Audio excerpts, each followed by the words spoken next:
അയ്യോ, ഈ 24 മണിക്കൂർ എനിക്ക് തികയുന്നില്ല, ഒന്നിനും സമയമില്ല. ഒന്ന് ഉറങ്ങിയിട്ട് എത്ര ദിവസമായെന്നറിയോ? ഇങ്ങനെ പലപ്പോഴും പരാതിപ്പെടാറില്ലേ?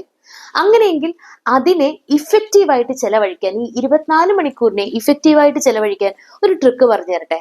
നിങ്ങൾക്ക് പരിചിതമുണ്ടാവും, കേട്ടിട്ടുണ്ടാവും, എങ്കിലും നമുക്കൊന്ന് ശ്രദ്ധിച്ചു നോക്കാം. 8+8+8 rule. 8 hours of sleep, 8 hours of hard work, 8 hours of leisure.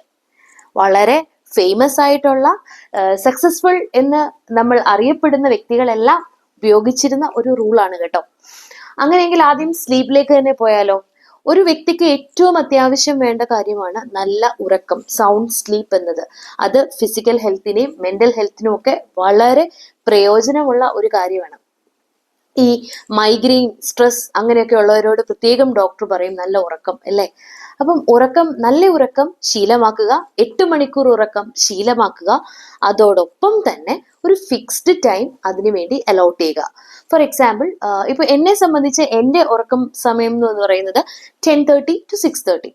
അപ്പൊ അങ്ങനെ നിങ്ങൾക്ക് ഏറ്റവും സൗകര്യപ്രദമായ, നിങ്ങൾക്ക് ഏറ്റവും ഫീസിബിൾ ആയിട്ടുള്ള സമയം അതിനു വേണ്ടി അലോട്ട് ചെയ്യുക. Okay. Second, 8 hours of hard work. പഠിക്കുന്ന കുട്ടികളായിക്കോട്ടെ, വർക്ക് ചെയ്യുന്നവരായിക്കോട്ടെ, ഹൗസ് വൈഫ്സ് ആയിക്കോട്ടെ, നിങ്ങൾക്കെല്ലാം നിങ്ങളുടേതായ ജോലികളുണ്ടല്ലോ. ആ ജോലികൾ 8 മണിക്കൂർ കൊണ്ട് ചെയ്തു തീർക്കുക.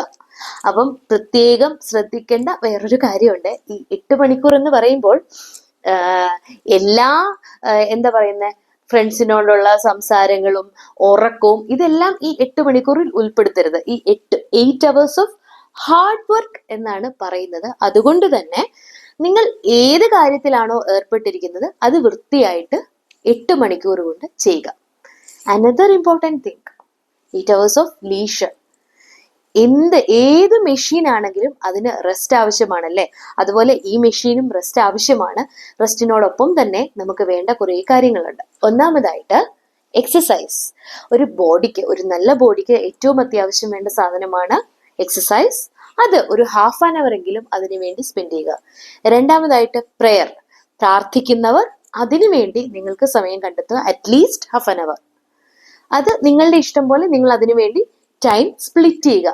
പിന്നീട് നിങ്ങൾക്ക് ഏറ്റവും ഇഷ്ടമുള്ളത് എന്താണോ അത് ചെയ്യുക. ദാറ്റ് ഇസ് നിങ്ങളുടെ പാഷൻ. ഇപ്പം മ്യൂസിക് ഇഷ്ടമുള്ളവർ കുറച്ചു നേരം പാട്ട് പ്രാക്ടീസ് ചെയ്യുക, പാട്ട് കേൾക്കുക. ഡാൻസ് അറിയാവുന്നവർ ഡാൻസ് കളിക്കുക. സിനിമ ഇഷ്ടമുള്ളവർ സിനിമ കാണുക. അങ്ങനെ what you like most, do it at least half an hour. അത് നിങ്ങൾക്ക് വേണ്ടിയിട്ടാണ്. പിന്നീട് വായന. ഒരു കാരണവശാലും കോംപ്രമൈസ് ചെയ്യാൻ പറ്റുന്ന കാര്യമല്ല. അതുകൊണ്ട് വായനയ്ക്ക് വേണ്ടി കുറച്ച് സമയം